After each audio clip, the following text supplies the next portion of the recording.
Praise the Lord. So, இன்னைக்கான thought. So, what was the thought for today? அப்படின்னு பார்த்தீங்கன்னா waiting period.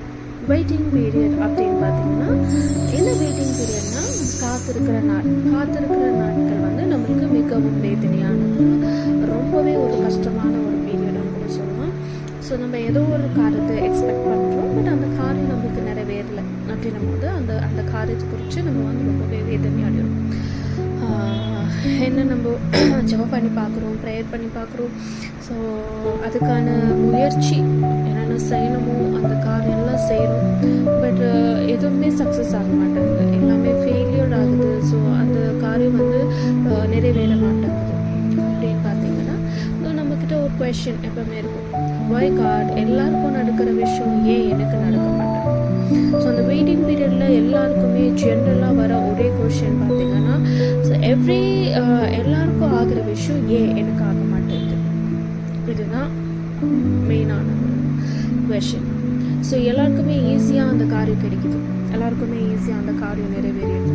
ஆனால் ஏன் இசப்பா நான் ஜெபிக்கிறேன், நான் அதுக்காக பிரயாசப்படுறேன், என்னென்னமோ செய்கிறேன், எல்லாருக்கும் எதுவுமே ஜெபம் பண்ணாமல் எந்த பிரயாசப்படாமல் அதுக்கு வந்து லைக் இயற்கையாகவே நேச்சுரலாகவே அந்த ஒரு பிளெஸ்ஸிங் கிடைக்கும் போது வை நாட் மீ அப்படிங்கிற கொஷனுக்கு ஒரு சிம்பிளான தாட் சொல்கிறேன் நான். பார்த்தீங்கன்னா we all know about a man in the pool of Bethsaida. Bethesda குளத்தண்டில் இருந்த ஒரு பேரலிட்டிக் மேனை நம்ம எல்லாருக்குமே நம்ம வேதத்தில் வாசிச்சிருக்கோம். So people who don't know, I'm just telling. So Bethesda குளத்தண்டையில் வந்து இஸ்ரேவேலில் பார்த்தீங்கன்னா ஒரு ஒரு ஒரு ஒரு இது குளம், ஒரு நதி. அந்த இடத்துல என்ன ஆகும்னு பார்த்தீங்கன்னா வருடந்தோறும் வந்து ஒரு தூதன் வந்து அந்த குளத்தை கலக்கும். ஸோ அந்த பிளேஸ் எதுக்குன்னு பார்த்தீங்கன்னா எல்லாமே லேம் பீப்புள், கண்ணு தெரியாதவங்க, காது கேட்காதவங்க. So all of them are சுயமாக எதுவுமே செய்ய முடியாத ஒரு ஒரு பேரலிட்டிக் பீப்புள்.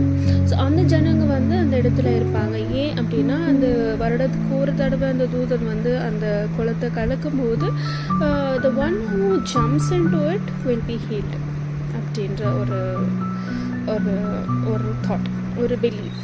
ஸோ அது நடந்துட்டு இருந்துச்சு.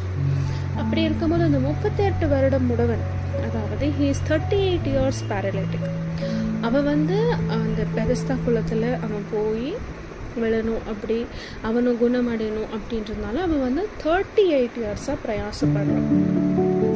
But he is completely paralytic. Like maybe some of